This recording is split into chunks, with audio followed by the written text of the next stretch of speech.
ये पानीपत जो है वो पंजाब का आखिरी शहर था। मुसलमान कल्चर बहुत डोमिनेंट था। उस वक्त 1947 में उसकी आबादी कोई 70-80 हज़ार थी उस कस्बे की। 75% से ज़ायद मुसलमान थे और मेरे वालिद बताते थे कि 370 मस्जिदें थीं।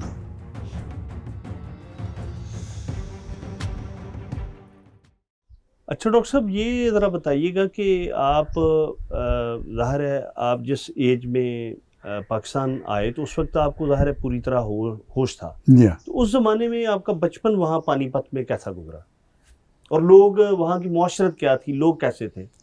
देखिए, पानीपत एक तारीखी कस्बा था। दिल्ली से 22 मील पंजाब की तरफ था और उस वक्त पंजाब का ही हिस्सा था। ये अलग पंजाब से बाद में हुआ है वो इलाका। जी, हरियाणा। इंडिया ने किया अलग। अब तो इंडियन पंजाब में से 4 सूबे बना दिए उन्होंने। तो झारखंड अलग कर दिया है। पहाड़ी इलाका जो था हिमाचल प्रदेश शिमले वाला वो अलग कर दिया है और हरियाणा। तो ये पानीपत जो है वो पंजाब का आखिरी शहर था। मुसलमान कल्चर बहुत डोमिनेंट था। उस वक्त 1947 में उसकी आबादी कोई 70-80 हज़ार थी उस कस्बे की। 75% से ज़ायद मुसलमान थे और मेरे वालिद बताते थे कि 370 मस्जिदें थीं सिर्फ पानीपत में। हमारे घर के बराबर भी एक मस्जिद थी, छोटी सी, बहुत पुरानी, पता नहीं कब की थी। दीवार कॉमन थी बीच में। हम अपनी छत पे से कूद के उस पे चले जाते थे और ये मशहूर था कि इस मस्जिद में एक जिन भी रहता है जिसका नाम हाफिज नूरा था। अच्छा। और हम ये कहा करते थे कि जुमेरात की रात को हाफिज नूरा तिलावत करते हैं इस मस्जिद में, उसकी आवाज़ आती है हमें। बिल्कुल सही। तो ये कल्चर जो था पानीपत का, वहाँ की क़िरत बहुत मशहूर थी और उसका एक बैकग्राउंड था। बहुत अरसा पहले हज पे एक पानीपत के मौलाना जो थे वो अपने खेमे में, जहाँ खेमे लगते हैं हाजियों के, वहाँ तिलावत कर रहे थे। बराबर का खेमा एक मिस्र की धोबन का था। वो अपने बच्चे को 6-7 साल के मार रही थी और साथ ये कहती जा रही थी उससे कि मैं तुझे ऐसे ज़िबा कर दूंगी जैसे ये हिंदी कुरान को ज़िबा कर रहा है। तो ये बात उनके दिल को लग गई। अच्छा। और वो वहीं ठहर गए। वो वहाँ से क़िरत सीख के आए।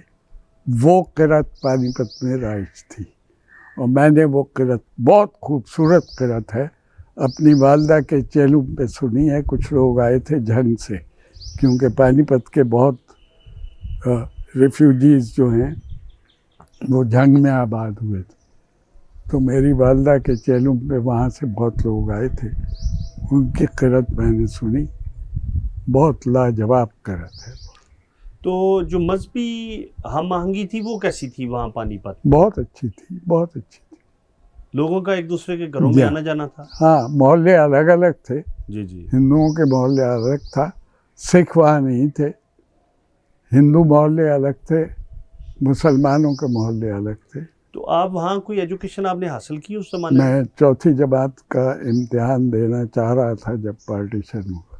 जी। आपके चौथी जमात के इम्तिहान देने की ख्वाहिश के नतीजे में ये 2 मुल्क 2 हिस्सों में तकसीम हुआ। तो वो आपके कुछ क्लास फेलो हिंदू भी थे? नहीं, मेरा मोहल्ला मुसलमानों का मोहल्ला था और मेरी जो प्राइमरी स्कूल था वो हाली मुस्लिम हाई स्कूल की प्राइमरी शाख थी, तो वो सारा मोहल्ला क्योंकि मुसलमानों का था। आपका जो खानदान है ये मौलाना अल्ताफ हुसैन हाली की खानदान? कबीला एक है, रिश्तेदारी हमारी कोई नहीं है। बिल्कुल। मौलाना हाली का एक सगा पोता जो है वो साहिवाल में मौजूद है अब भी? अब भी। अच्छा अच्छा अच्छा। ख्वाजा ज़हीर उसका नाम है। अच्छा। हमारे बहुत अच्छी दोस्ती है, मुलाकात है उनसे। जी जी, वो भी बुजुर्ग होंगे अब तो? हाँ, मुझसे बड़े हैं, सीनियर हैं। अच्छा अच्छा अच्छा। अच्छा डॉक्टर साहब, एक तवील अरसा आपने जो है मैस कम्युनिकेशन जर्नलिज्म डिपार्टमेंट में गुजारा, तो यहाँ जो सच्ची बात ये है कि अगर जो एक तालिब इल्म के तौर पे अगर कोई दो बड़े असातिज़ा की तरफ देखा जाए, नज़रियाती तौर पे आपका इख्तलाफ हो या आप उसके हक़ में हों, वो दो नाम हमें नज़र आते हैं, डॉक्टर मेहदी हसन और वारिस मीर। जी हाँ। तो उसके बगैर उसके बाद तो चिरागों में रोशनी न रही। उसकी वजह है पंजाब यूनिवर्सिटी में, जैसा शुरू में हम डिस्कस कर रहे थे, रिलीजियस एक्सट्रीमिस्ट न सिर्फ तलबा में बल्कि एडमिनिस्ट्रेशन में भी, टीचर्स में भी उनकी अक्सरियत है और तमाम अपॉइंटमेंट्स सियासी बुनियाद पे होती रही हैं। और मेरे डिपार्टमेंट में जब मैंने मुलाजमत की थी, शुरू की थी, तो हम 3-4 टीचर थे सिर्फ। मिस्कीन हिजाजी साहब थे, उनको मरगूब सिद्दीकी साहब ने रखा था क्योंकि वो मरगूब सिद्दीकी मरहूम और डॉक्टर अब्दुल सलाम खुर्शीद मरहूम का जो कॉन्फ्लिक्ट था, झगड़ा, वो पंजाब यूनिवर्सिटी में बहुत मशहूर रहा और उसने बहुत बुरे असरात भी डाले। हुआ ये था कि ये डिपार्टमेंट जर्नलिज्म का 42 में डिप्लोमा डिपार्टमेंट के तौर पे बना हुआ था, जिसमें शाम की हफ्ते में 3 दिन क्लासेस होती थी।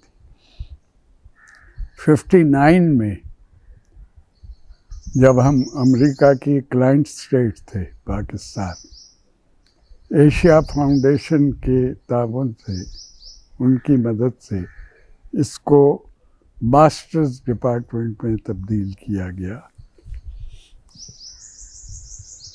और पहले बैच में से मिस्कीन हिजाजी निकले, दूसरे तीसरे बैच में से वारिस मीर साहब आए थे और 1964 में मैंने वहाँ से मास्टर्स किया। हमारी क्लासेस इकट्ठी होती थी, यानी प्रीवियस और फाइनल, क्योंकि एक ही कमरा था ओल्ड कैंपस में हमारे पास।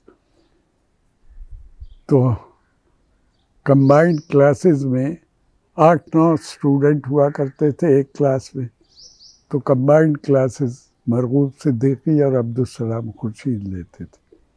बाकी लोग अखबारात से, पाकिस्तान टाइम्स से ज़्यादातर पार्ट टाइमर के तौर पे आते थे। बाद में जब इसे जर्नलिज्म से मैस कम्युनिकेशन में तब्दील किया गया तो बहुत से मज़ामीन, सब्जेक्ट इसमें इंट्रोड्यूस हुए। पब्लिक रिलेशन इंट्रोड्यूस हुआ, एडवर्टाइजिंग इंट्रोड्यूस हुआ, फिर टीवी आया 64 में, टीवी इंट्रोड्यूस हुआ, रेडियो जर्नलिज्म इंट्रोड्यूस हुआ। तो ये तमाम तब्दीलियाँ आती रही और इसके मुताबिक टीचर्स भी भर्ती होते रहे। लेकिन मेरे अलावा बाकी तमाम टीचर्स जो हैं वो मज़हबी तरफ झुकाव रखने वाले भर्ती किए गए।